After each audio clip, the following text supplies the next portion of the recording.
Closed captioning of this program is made possible by the Fireman's Fund Foundation. This week, emotional testimony in the dramatic federal trial on the constitutionality of gay marriage, but plans to televise the proceedings were halted. In a surprise move, former Bay Area Congressman Tom Campbell drops out of the governor's race and decides to run for the U.S. Senate instead. The San Clemente Dam on the Carmel River will be the largest dam ever removed in California. And the struggle of black-owned businesses in the economic downturn. Coming up next.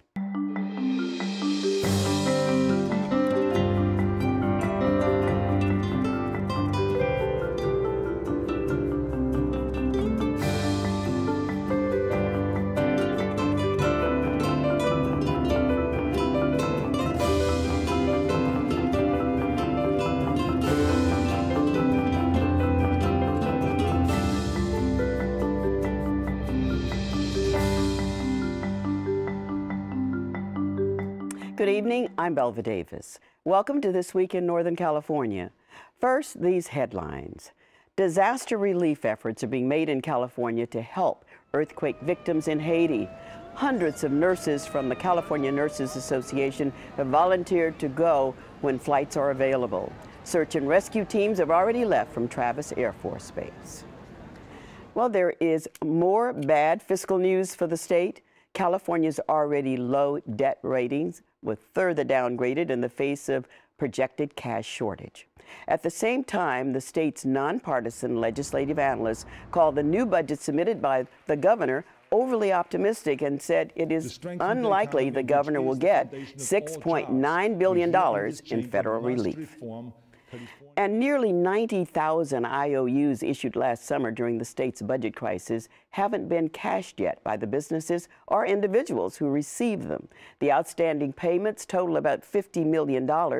Notices are being sent to remind the holders to collect their cash. The California Health Department released figures showing that Latinos and blacks in the state have been more likely to die of H1N1 than whites since last spring.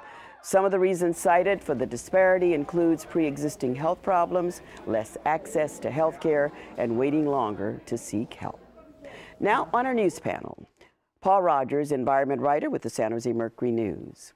Josh Richmond, legal and political affairs reporter for the Oakland Tribune. And Scott Schaefer, reporter for KQED Public Radio. Well, Scott Schaefer, you have been in the courtroom for the Prop 8 hearings all week long.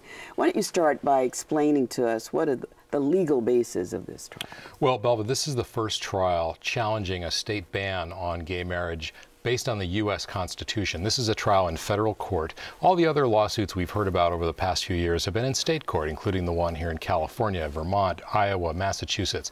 And in fact, gay rights leaders have tried to avoid the federal courts because they thought ultimately if it got to the U.S. Supreme Court, they'd lose. But this lawsuit takes a different tack. It says this: 4 plaintiffs, 2 couples, two gay men in Burbank, 2 lesbians in Berkeley, tried to get married after Prop 8 was passed. They were denied. And so this lawsuit says that they were denied a fundamental right, the right to marriage.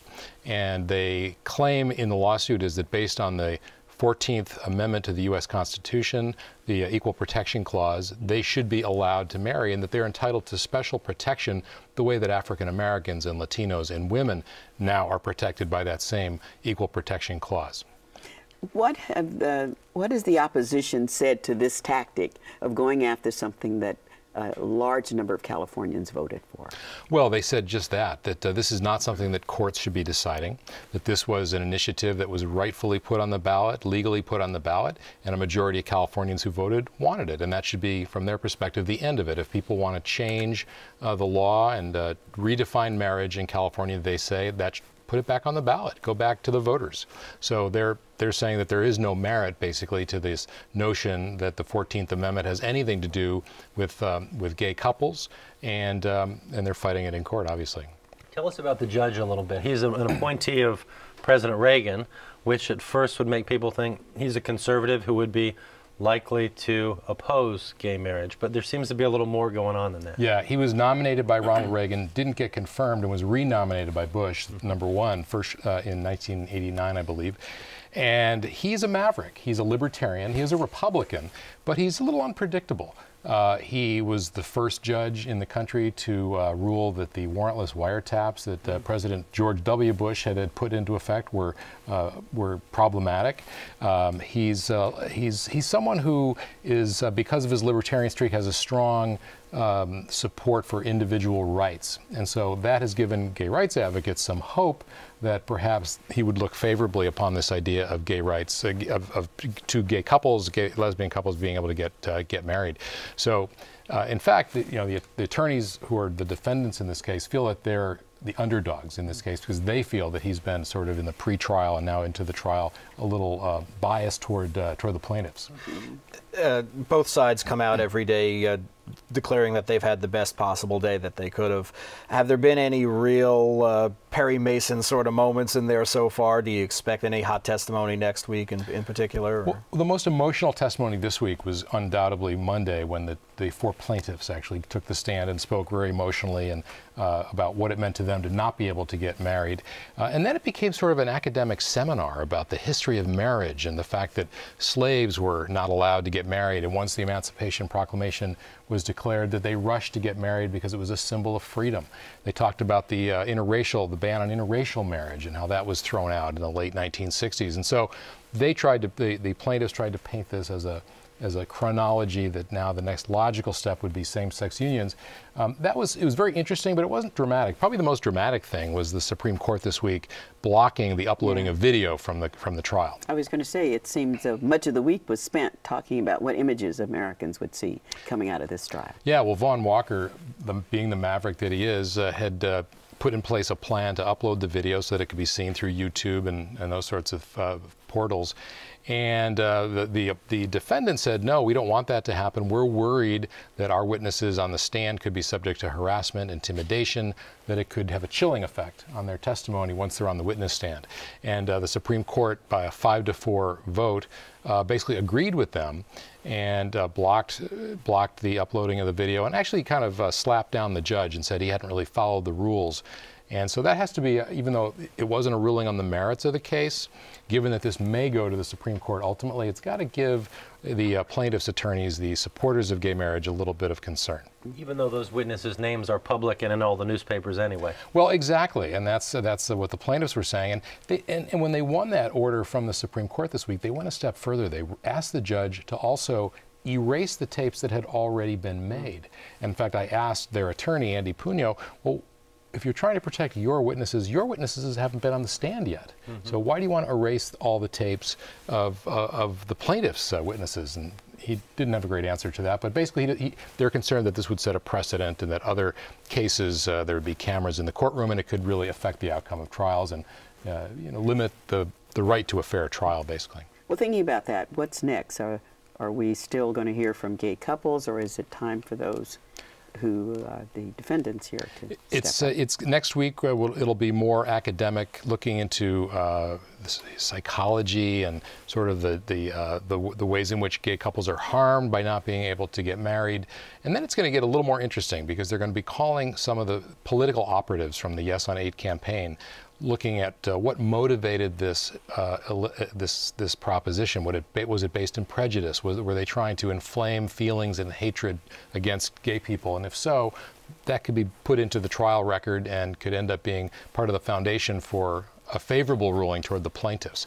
So I think that's what's really going to where the sparks may fly. This is all going to the Supreme Court anyway, right? The U.S. Supreme Court? Well, that's the conventional wisdom, but it won't necessarily. I mean, if depending on what happens here, it'll certainly be appealed. No matter whatever Vaughn Walker does, it will be appealed to the Ninth Circuit. And then if the plaintiffs lose in both places, the U.S. Supreme Court may say, there's not really any reason for us to take this up. But we have to say the judge continues to videotape this for his own purposes. He does. In fact, he said he wants to look at the tapes himself when the trial is over to help him write his opinion. Okay, so suspense there, but nothing like the suspense that Josh is covering. A big surprise when Tom Campbell said that he no longer wanted to be governor of California. A big surprise to some, not necessarily a bad political decision on Tom Campbell's part. He was caught between two other Republican gubernatorial candidates who were self-funding in a way that he could not possibly hope to compete with. Both Steve Poizner and Meg Whitman have put $19 million out of their own pockets into this race. And basically, Tom Campbell saw which way the wind was blowing there, I think, even though he was actually in second place in most of the polls there, decided he had a better chance, and to hear him tell it, can do more for California by running for the United States Senate. So that's in the gubernatorial race. This is probably good news for Steve Poizner, who is now in second place all of a sudden. I don't necessarily know if it's going to shake up that so much as it shakes up what's going on in the Senate race, where Carly Fiorina has been the better known of the two candidates there. Up until this week, I don't think she had ever uttered the name of her other opponent in the Senate primary, Assemblyman Chuck DeVore from down in Irvine, but she sure was quick to utter Tom Campbell's name when he got into the race and start tearing him down, and she sees him as more of a threat. And indeed, he'll probably sap a lot more votes from her than from Chuck DeVore, who's more of a arch-conservative, popular with the Tea Party set sort of person. So. If you're Barbara Boxer, are you enthused about his jumping into the race? Does it help you in the short run or the medium run or the long term? I think it probably, she's enthused so long as he doesn't win. I think she realizes that Tom Campbell, as being a moderate, a fiscal conservative, but much more liberal on the social issues, he's pro-abortion choice, he's pro-gay marriage. He would be a very formidable general election candidate. But those same things that would make him formidable in the general make him very unattractive to a big segment of the Republican base in the primary. If he ends up splitting that somewhat more moderate, but definitely Silicon Valley-oriented sort of vote with Carly Fiorina, that gives some oomph to Chuck DeVore, and I think Barbara Boxer would probably love to run against Chuck DeVore. I mean, it's pretty clear what's happening here. The Republican Party is in two different groups. There's the business conservatives, yep, who want government out of business, and there's the social conservatives, right? And so Chuck DeVore is a social conservative, and now there are two people in the business conservative side. That's right. Whose votes, they just split those votes. So when you look at the Republican primary in June, you have to be a registered Republican to vote there. So it's not like there are going to be a lot of independents switching at the last minute or decline to state. So it seems to me, I don't know what answer Tom Campbell has to that calculus, that this is a very conservative electorate, and you've just divided in half half of the pie. What Tom Campbell is saying basically is he's confident, he believes firmly that his fiscal conservatism, and he was known as one of the cheapest guys in Congress when he was in Congress. Doesn't he want to raise gas taxes? Well, I'll get to that in a second. Okay. Believes his fiscal conservatism will outweigh the social issues in this election because everybody's concerned about national fiscal policy and such. Now, yes, he did want to raise gas taxes. He was a finance director for Governor Schwarzenegger for a year during a time when general fund spending and borrowing went up. Last year, he was saying that rather than make deep cuts in education and raiding the state and county funds that the state rated to balance its own books, he advocated a one-year 10% hike in the gas tax. What does all this mean, though, for someone who's a moderate in the Republican Party in terms of their aspirations? It means that you need to run in a special election like Arnold Schwarzenegger did, because it's very, very, very hard to win a Republican primary in California as a moderate. You know, this seems to be shaping up as the year of the angry voter. You know, you're looking at, there's a special election in Massachusetts on Tuesday, and the Democrat everyone thought would be a shoo-in. She's now in a race for her life. So if in fact that's right, Tom Campbell doesn't seem, he's a moderate, he's reasonable, he's a wonk, really, he's a policy wonk. That doesn't seem to me to be the kind of candidate who draws out the angry voters. He's not an angry man. He has a law degree from Harvard and a PhD from University of Chicago, where he studied under Milton Friedman. He can give you chapter and verse on fiscal policy, but he's not going to be somebody who's going to get out there in front of a crowd of Tea Partiers or what have you and whip them into a froth. I think that's where Chuck DeVore is looking to make some waves. He's well known in Southern California, not so well known here, but I think that's where DeVore is hoping to get Well, we talked about one surprise there politically, but Paul is sitting over there with another surprise. Surprise number one about the dam he's going to tell us about, which has not a long life, and why at this point have the officials in California decided it's okay to tear down a major dam. Well, what's interesting about this dam is this has been there since 1921. It's 18 miles upriver from Carmel in Monterey County. A lot of people haven't heard of this dam, San Clemente Dam. It's 106 feet high, and when it was built, it was a major water supply for the Monterey Peninsula. So all the big golf courses that people like to play golf on, the old canneries which used to can sardines along Cannery Row, the whole area grew up with water from this dam. But what happens with dams is the dams that are built in places like the Sierra Nevada, where you have a lot of granite behind it, you don't get a lot of erosion, so they last hundreds and hundreds of years. But dams in places nearer the coast, where you get a lot more erosion and you have a softer kind of rock behind it, they start to fill up with sand and mud after a number of years. So this thing is now silted almost all the way up to the top. It's 90% full. It hardly holds any water anymore. And a few years ago, the state dam engineers looked at it and said, this is unsafe. In an earthquake, the whole thing could fall down. There's 1,500 homes down below it. It would kill every fish in the river. You have a choice. The choice they gave to the owners of the dam, which is a company called Cal American Water Company, they said, you can either shore the dam up or tear it down. Now it's $50 million to shore it up. You don't really get anything other than just a big reservoir of mud, or $84 million to tear it down. This water company kept going back and forth, and the deal that was struck this week was they said, okay, we'll put up the 50 by raising the rates on our customers 20% across the Monterey Peninsula, and somebody else has to come up with the other $34 million.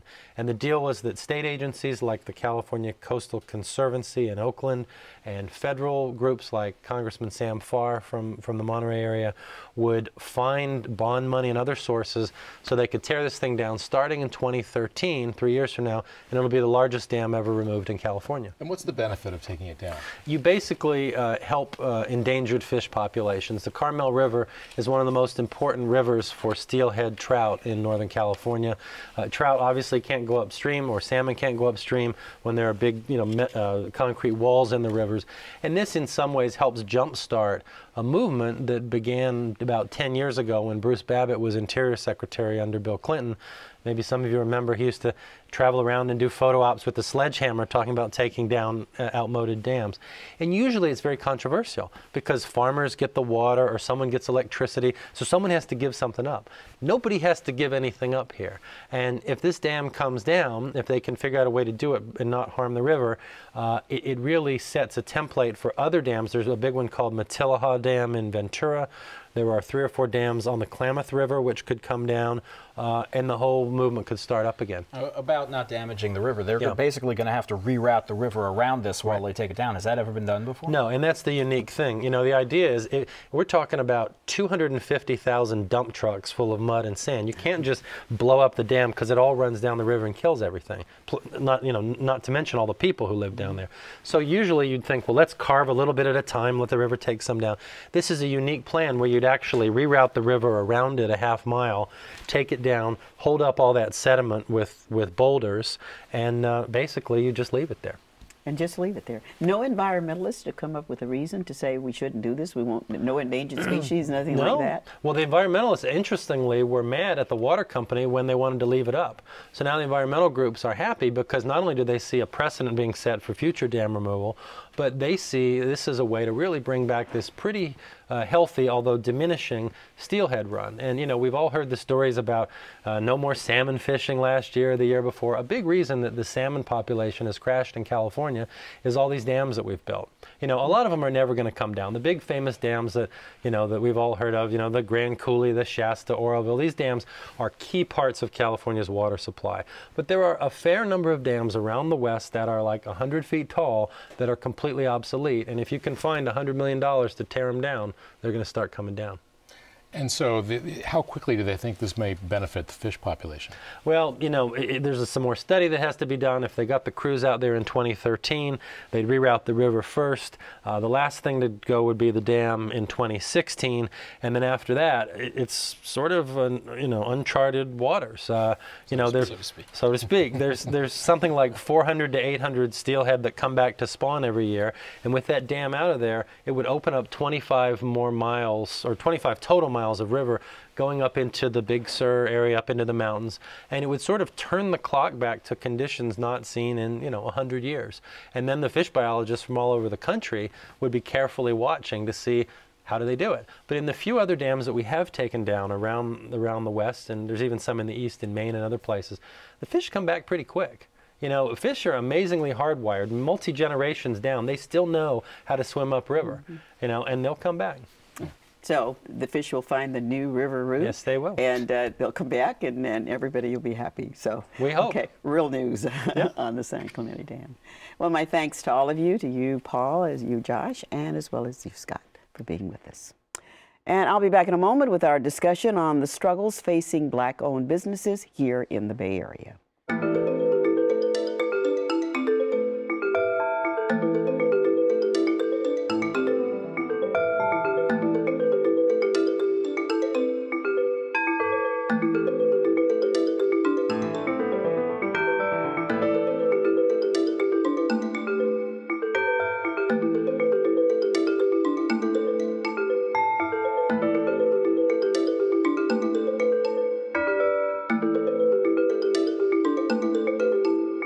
Small businesses comprise 98% of all businesses in California, and most have been hit hard by the recession. But the Bay Area's Black-owned businesses face unique challenges that existed even before the economic downturn.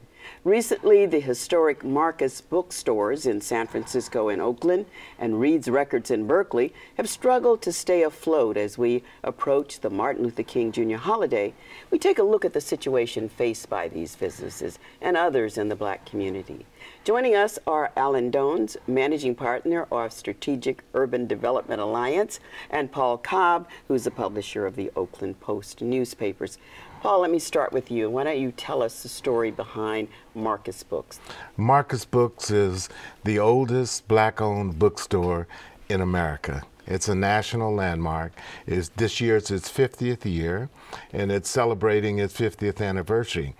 Ironically, it's on a slippery slope, financially on a slide towards extinction if we don't do something about it. And part of the reason that Marcus is troubled and imperiled is because of what we call the big box bookstores, like Barnes & Nobles, Borders, and others, who've come in and they've sapped the customer base with those luring discounts, and then now they've left the community, and Marcus is left to that. And then the other reason is the out-migration of the African-American population, which was a primary base, both from San Francisco, which led to the creation of the Oakland Marcus Bookstore in 1976, and now from Oakland to other outlying cities. Okay, and Reed's Records is even older. Reed's Records is 65 years old.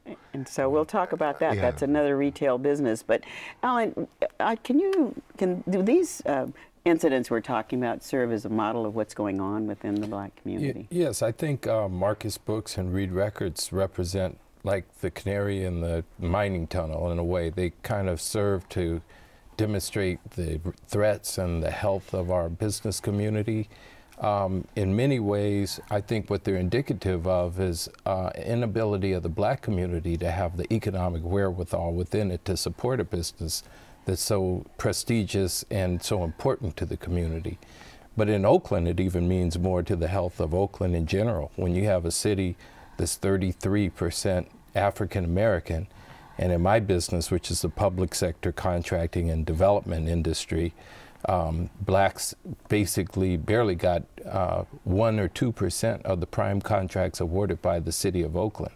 It's just indicative of a major section of our city and our population that's not working, that's not involved, that's not sharing in the economics. So then our businesses And not only our businesses, but the health of the whole city becomes imperiled. But we're talking, in San Francisco, we understand a little of this. 6.5%, I think, of the population in San Francisco is African American. But in Oakland, it's a different story. That you'd think there'd be enough of a community to support these businesses. You would think so, but you know, there's been a number of hits in our ability to make sure that there's fairness and equity, not the least of which being Proposition 209, which passed in 1996. And since that time, the contracting community, again, forgive me for being in that area, has diminished to the point where we were doing 24%, the minority community in the state, we're down to now under 6%. And that, again, when you're in a state that's 48% minority and comprising of people of minority persuasion, it's no wonder that the state would have the type of economic challenges, have the threats to its tax base which are needed to support our industries and everything else. So we really have to look at how fairness and equity impacts everybody in a negative way. Paul, you mentioned outward migration. Tell me again what other kinds of things are impacting. Those are some of the things that impacted. The major impact has been price. The price point that Barnes & Noble's, Borders, and the big discount stores, they have lured shoppers away by having a loss leader book sale to get them away, and people get out of the habit of going to this institutional comfort zone. But I'm optimistic because these big box stores are starting to fade and to close down. I think that part of the reason that the community is going to come back is they're now getting the attention. It was a wake-up call. It was almost like a myocardial infarction, a heart attack. The community said, oh no, we've got to do something to save that. And so what are people doing? I mean, we know that Marcus is marginal. So is it urgent? And if so, yes, it's what urgent. Are the solution? It's urgent that everyone go and shop and buy a book now, because Black History Month, which is like Christmas for black bookstores and for black record shops, is an ideal time. They need customers to come in so they can continue to order. They need customers to come in so they can keep their professors who have textbook accounts with them. They need to write letters to the mayors of. Anything quickly that you can add, Alan, that people could do to start to look at change? Well, it just takes a general reinventing of ourselves in this day and age. We have to embrace technology, look at things like the renewable industries, all of these different things. And most importantly, we have to get our message out and convince the community why fairness, equity, and why a holistic economy is good for everybody. And that's where shows like yours and newspapers like the Post are important right now. Thank you so much, Alan, and thank you, Paul, also for being with us. We are out of time. Remember to visit our website at kqed.org/thisweek for our question of the week. What effect has this recession had on your favorite small business in your community? And you can also watch complete episodes of our programs and segments. You can subscribe to our newsletter and the podcast and comment on the program. And a program note, This Week in Northern California moves to a new time of 8 p.m. on Friday, January 29th. That evening, we'll also present the first expanded edition of the show. On the last Friday of each month, we've extended our program to 1 hour. So join us Friday, January 29th at our new time at 8 p.m. for the first 1 hour broadcast. I'm Belva Davis. Good night.